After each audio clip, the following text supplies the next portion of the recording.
Good morning. Today we're going to start Restart by Gordon Corman. He also wrote Swindle and Slacker.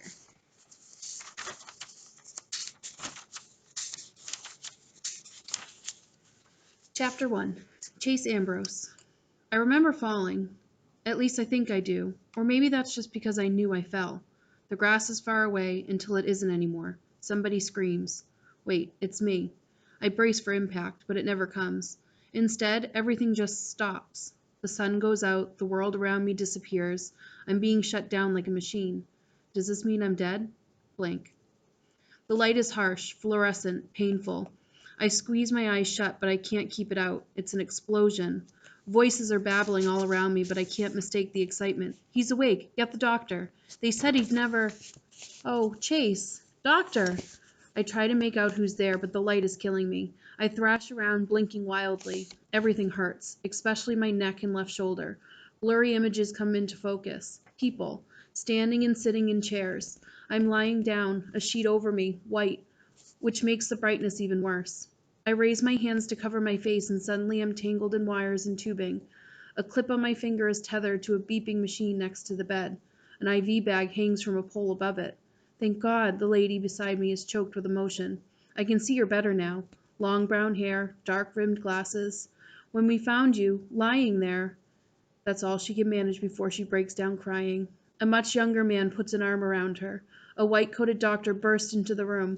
"Welcome back, Chase," he exclaims, picking up a chart on a clipboard at the foot of my bed. "How do you feel?" How do I feel? Like I've been punched and kicked on every inch of my body. But that's not the worst part. How am I supposed to feel when nothing makes sense? Where am I demand. Why am I in the hospital? Who are these people? The lady with the glasses gasps.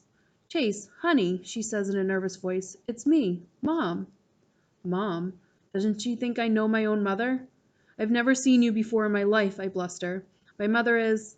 My mother is. That's when it happens. I reach back for an image of Mom and come up totally empty. Ditto Dad, or home, or friends, or school, or anything. It's the craziest feeling. I remember how to remember, but when I actually try to do it, I'm blank.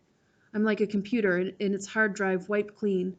You can reboot it and the operating system works fine, but when you look for a document or file to open, nothing's there. Not even my own name. Am I Chase? I ask. While my other questions sent murmurs of shock around my hospital bed, this one is greeted with silent resignation. My eyes fall on the chart in the doctor's hand. On the back of the clipboard it is written, Ambrose, Chase. Who am I? "A mirror!" I exclaim. "Somebody give me a mirror." "Perhaps you're not ready for that," the doctor says in a soothing tone. The last thing I'm in the mood for is to be soothed. "A mirror," I snap. The lady who calls herself Mom fumbles inside her pocketbook and hands me a makeup compact. I open it, blow away the loose powder, and stare at my reflection. A stranger stares back at me. Amnesia. That's what Dr. Cooperman says I have. Acute retrograde amnesia. The loss of all memory prior to a certain event. In this case, me taking a swan dive off the roof of our house. I know what amnesia is, I tell him. So how come I can remember a random word like that, but I can't remember my own name, or my own family, or why I'm climbing on the roof, or why I was climbing on the roof? That I can answer, supplies the younger guy, who turns out to be my older brother Johnny, a college student home for the summer. Your room has that dormer window. You just open it up and crawl out onto the eaves. You've been doing it as long as I can remember. And did anybody warn me I might break my neck? Only since you were 6, my mother puts in. I figured if you survived this long, it was time to stop worrying. You were such an athlete. Her voice trails off. Amnesia can be an unpredictable thing, the doctor informs us, especially with a traumatic injury like this one. We're just starting to understand what parts of the brain control which life functions, but for all we know, it has nothing to do with geography. Some patients lose long-term memory, some lose short-term memory, others lose the ability to transfer from short to long-term. In your case, the damage seems totally confined to your sense of who you are and what's happened in your life up until this point. Lucky me, I say bitterly. Cooperman raises an eyebrow. Don't knock it. You remember more than you realize. You can walk and talk and swallow and go to the bathroom. How'd you like to have to relearn everything, even how to put one foot in front of the other? The bathroom part is definitely an upgrade. They say I was in a coma for 4 days before I woke up. They can't say how the bathroom side of things was taken care of during that time, but I'm pretty sure I had nothing to do with it. Maybe I'm better off not knowing. The doctor checks a few readings on my monitor, making notes on my chart, and then regards me intently. Are you absolutely certain you can't remember anything at all from your life before you regain consciousness? Once again, I peer back into the nothingness. That's where my memory is supposed to be. It's like reaching into a pocket for something that should be there but isn't. Only that something isn't keys or a phone, it's your whole life. It's bewildering and frustrating and terrifying at the same time. Try harder, I push myself. You didn't just whoosh into being when you came out of the coma. You're in there somewhere.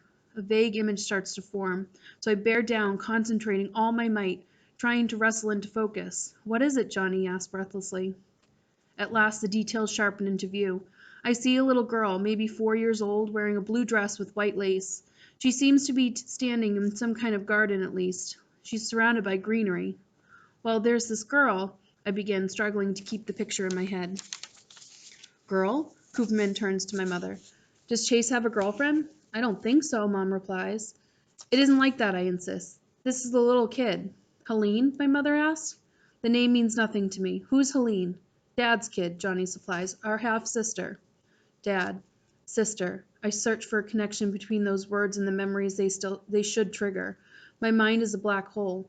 There might be a lot in there, but I can't get it out. Are the two of those close? Are the two of them close? Cooperman inquires. Mom makes a face. Doctor, after the accident, my ex-husband came to shout and accuse and punch the emergency room wall. Have you seen him here since then? While his son lay in a coma? That should give you an idea of the relationship between my boys and their father and his new family. I don't know any Helene, I volunteer. But you can't go on me because I don't know anybody. This is just a little blonde girl in a blue dress with white lace. Kind of dressed up, like maybe she's going to church or something. But why can I remember her and nothing else? I can't tell you. Definitely not Helene, Mom concludes. She has dark hair like her mother. I turn to the doctor. Am I just crazy? Of course not, he replies. In fact, this little blonde girl suggests that your memory isn't gone at all. It's only your ability to access it that's been damaged. I believe that missing your life will come back to you, or at least some of it. This girl might be the key. I want you to keep thinking about her, who she is and why she's so important that you remember when her and everything else has disappeared. I honestly try, but there's too many other things going on. Now that I'm not dead, the hospital is suddenly in a big hurry to get me out of here. Dr. Koopman runs tests on every part of me except my left earlobe. Turns out my brain may be short-circuit, but the rest of me still works. So how come I ache all over? Muscular, in his diagnosis, from the fall, or should I say, he chuckles at his own joke, the sudden stop at the bottom. Every muscle from nose to toes tenses up from that kind of shock. Tack on 96 hours of complete inactivity, and you're stiffened all over. It's normal. It'll pass. My only real injuries are a concussion and a separated left shoulder. Turns out my bad diving form saved my life. My shoulder hit the ground a split second before my head, absorbing just enough of my hard land to keep the impact from killing me. Mom brings clothes for me to change into. I suppose I shouldn't be so blown away that they fit. They are my clothes, after all. But of course, they're new to me. I can't help wonder if I have a favorite shirt or a super broken in pair of jeans. I don't remember the car either, a Chevy van or the house. I take the opportunity to fill in a few blanks about myself.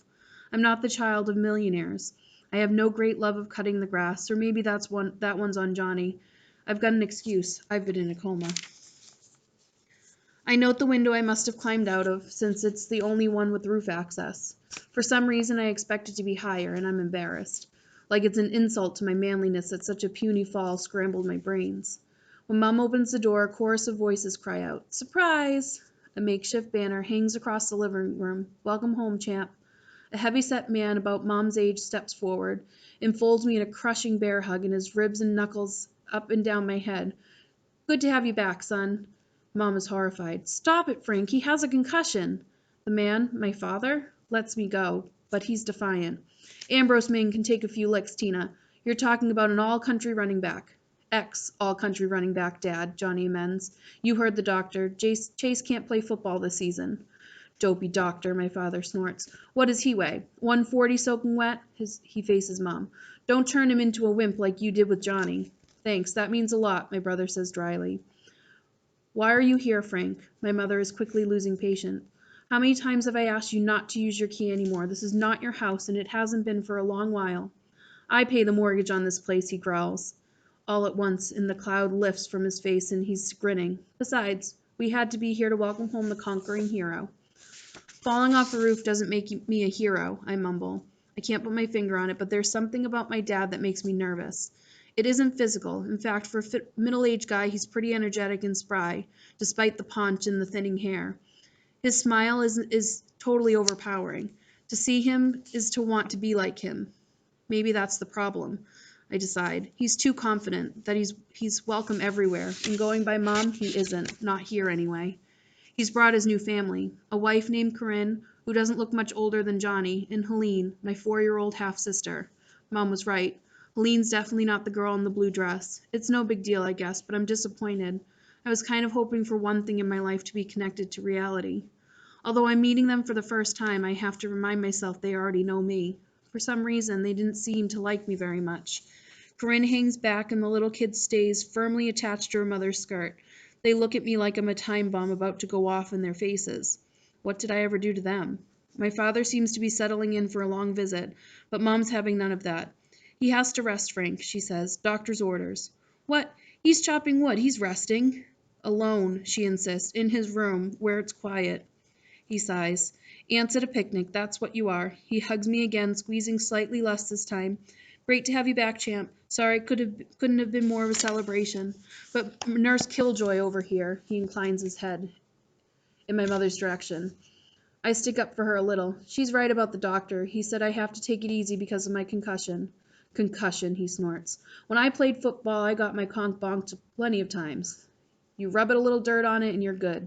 Corinne appears at her husband's elbow. We're so glad you're okay, Chase. Come on, Frank, let's go. I feel like I have to fill the hostile silence that follows, so I lean down to my kid sister. That's a nice doll you've got there. What's her name? She shrieks back like I'm about to eat her. Eventually, Dad's gone, taking Corinne and Helene with him. Johnny goes out to meet with some friends, and Mom orders me upstairs to get a head start on the relaxation that almost caused a civil war. She has to show me which room is mine because I don't remember any of it. Not the wooden staircase with the faded floral runner up the center. Not the narrow hallway with the low ceiling. Not the wooden door with the crack down the center panel. My mother sees me evaluating the damage and is momentarily surprised by my surprise. Then she tries to explain it. That's probably my fault. I always let you and your friends play sports in the house. You're too big for that now, or the house is too small. Which sports, I ask. Tears are coming into her eyes. This is hard for her. Football, soccer, badminton, you name it. Being in my room is the weirdest experience of all. It's my room. There's no question about that. The walls are covered with newspaper clippings about football teams I starred on, and lacrosse games I won. That's me in the pictures, diving into end zones and being mobbed by ecstatic teammates. More unfamiliar faces. There are trophies, too, shelves of them. Chase Ambrose, top scorer. Chase Ambrose, MVP, most yards from scrimmage. Team captain, state champions. I'm really somebody. I only wish I knew who. It takes some doing to build up my courage, but I eventually make it over to the window. I was wrong before. It's plenty high. I'm lucky to be alive. It's like I've been parachuted into the middle of someone else's life. Someone who looks exactly like me, yet isn't me. The doctor's right. I need to rest.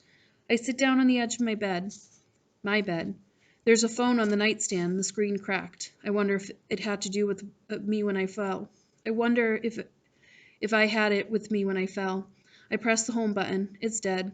There's a charging cable right beside it, and I plug it in. After a couple minutes, the display lights up, and there it is again, with 2 other kids, complete strangers. Although you can tell from the pose that the 3 of us are close friends. It's a selfie with the kid on the right as the photographer. I'm in the middle and the smallest of the 3 of us, which is surprising, since I'm a pretty big guy. It must be Halloween because there are little kids in a costume in the background. I'm wielding a baseball bat, holding it high. Hanging off the tip of it is a mangled, ruined jack-o'-lantern. The screen goes dark, and I press the button again. The image of the triumphant pumpkin bashers reappears. I can't take my eyes off it. All 3 of us wear wild, gleeful, unholy cake-eating grins. What kind of person am I? Okay, that's the end of the first chapter.